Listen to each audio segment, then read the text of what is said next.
Hey everybody, welcome to PinkyTech. I'm Joe, and it seems like everybody and their brother is looking for a new GPU right now. But is your setup actually ready for one of those new RTX 3000 or one of the RDNA 2 cards? Well, lucky you, today I've teamed up with several of my content creator friends here on YouTube to show you what you should be looking for to make sure your rig is ready for that new GPU when and if they actually become available. I'll have everyone's channels linked down in the description below, and with that, let's get into it. Now, the first thing I'm checking to make sure my GPU is not bottlenecked is my CPU. This is a Ryzen 5 2600, and quite frankly, for the new 3080s or the 6800 XTs, this guy's just not gonna cut it. Now, I was able to overclock that 2600X to 4.1 gigahertz on all cores, and it's been a great processor for me, but it's currently struggling in content creation, and so I'm gonna go to this guy. This is the Intel 10850K. Now this is going to give me 2 more cores, 4 more threads, and a boatload more processing power to make sure it can keep up with those new graphics cards. Now that also means a platform update, a new motherboard inbound as well, but you do what you got to do. So make sure your CPUs can keep up with your GPUs, everyone, and if you have questions about compatibility or which card you should pair with which processor, jump on over to the PinkyTech Discord server. We'll be happy to give you some advice. And with that, it's over to Danny at PC Tech Hustle.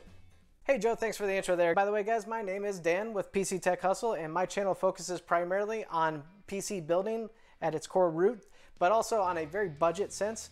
And since I do so much PC building, obviously I touch on a lot of power supplies. So one thing to definitely get ready before you even buy that video card is to make sure that you got a power supply that is not only of proper wattage and of proper quality, but also a known reliable brand. And the reason you want to go with a top tier quality power supply is, well, one, you don't have to worry about anything, and two, it's going to offer you all the protections and assurances that the power is going to be delivered cleanly and won't destroy your components down the road. So if you're looking to make an upgrade to get you ready for that new video card, then you might be thinking, well, a power supply is a power supply is a power supply, right? Well, not quite at all, and let me tell you why. So on that note, let me sum things up and give you guys one solid piece of advice if you're questioning what you should buy when it comes in terms of power supplies, because there's a lot of confusion out there in terms of what is really good and not. Head on over to LTT's power supply tier list, which basically has all the known power supplies and breaks them down in terms of their quality, reliability, what to expect, what to not expect, and gives you a good buying guide. So if you guys are going for an upper tier graphics card, then I definitely say choose from the tier A list, tier B list at minimum, but basically if you choose from one of those lists, you're more than solid and you don't have anything to worry about. On that note, I do have a few power supplies sitting out in front of me. These are ones that I've used in the past and I can definitely recommend, but honestly, personally, my favorite brand, hands down, is going to be the EVGA units. They've been making power supplies for God knows, I don't even know how long at this point, but they're known to have some of the best power supplies out on the market, and specifically the G3 series, which I have here, which I've been using in my system now for about 4 years solid, no problems whatsoever, and it's on the tier A list. So if you want to just take it from its core value right there, then go get you an EVGA unit. So one last piece of advice I can give you guys, if you've found the brand name that you want to go with in terms of power, but you don't know how much wattage, run on over to PCPartPicker.com and check out their power budget calculator. It will give you a calculator that'll kind of give you an idea of about how much power the system would consume on average. At about 30 to 40%, I'd say you'd be just fine. So guys, hopefully that was some quick useful tips in terms of power supplies, what to be looking out for, what to stay away from, how to calculate your power budget, etc., etc. But my buddy John over at the Net Guy has got some ideas in terms of case upgrades he'd like to share with you. John, take it away. Thanks, Dan. This is John, and on my channel, The Net Guy, I do live PC builds, technology tips, and review videos for everyone, regardless of your skill level. My vote for something you should consider in upgrading while you wait for your GPU is, well, you guessed it, your case. It's the first thing people see when they look at your new system, and while you're waiting to show off that new GPU, let's make sure you're putting it in a system that you can be proud of. Maybe you're still rocking that 2018 Tower. Maybe the dust bunnies are so thick they've started their own colony. Either way, this is a great opportunity to do some spring cleaning and upgrade the look of your PC at the same time. Great RGB cases can be found like these for under $100, and many will include addressable RGB fans and even their own controllers. If you decide to upgrade your cooling, newer models have better air filtration and room for 240mm and even 360mm AIO radiators.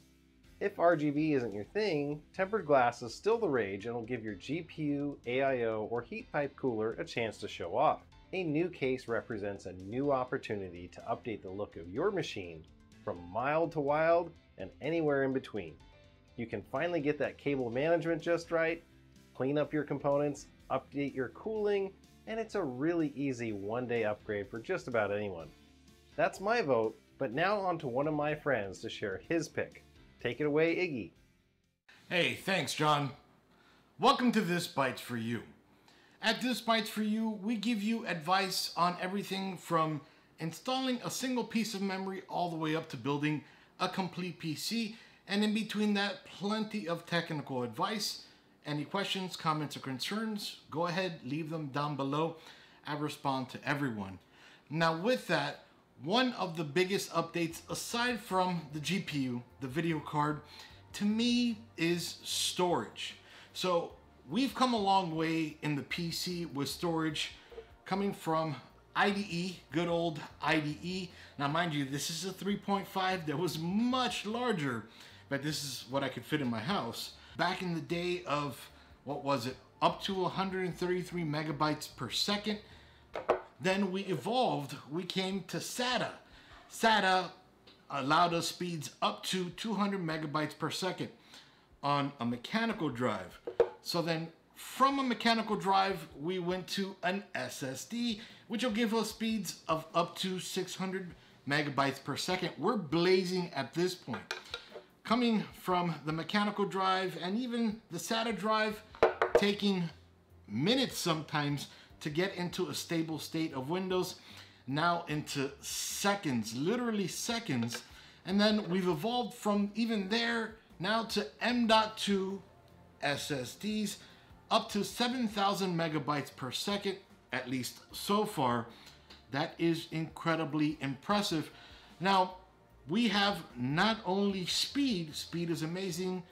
Press the power button on your computer, you sit down, by the time you're comfortable, you're in Windows to where you could turn on the computer, go cook some dinner, come back, and you might be in Windows.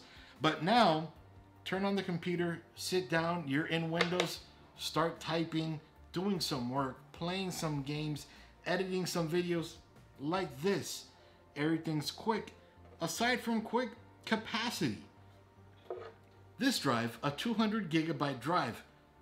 Back in the day, this was tremendous.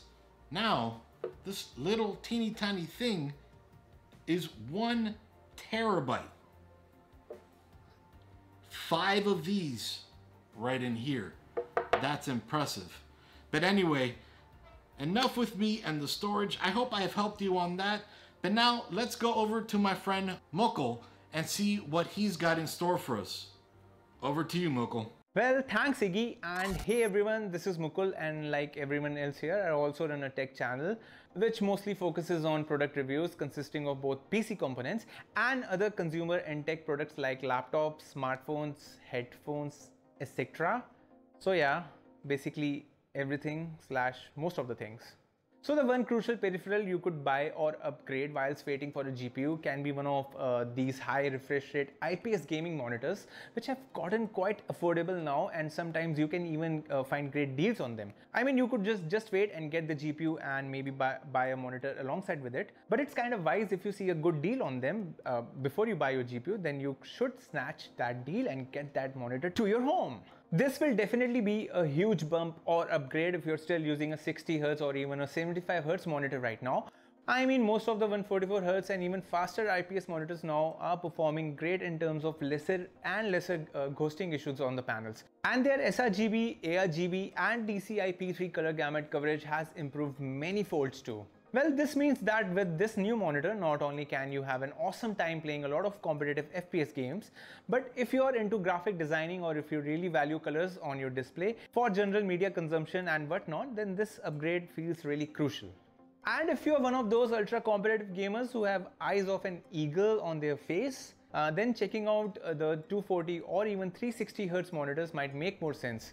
That is if you're okay with the 1080p panel, and extreme color accuracy for those graphic intensive works don't matter to you much in the end. But if you're someone who is not into competitive gaming at all, well, then also many of the recent gaming titles can run up to 90 or even 100 FPS easily at 1080p.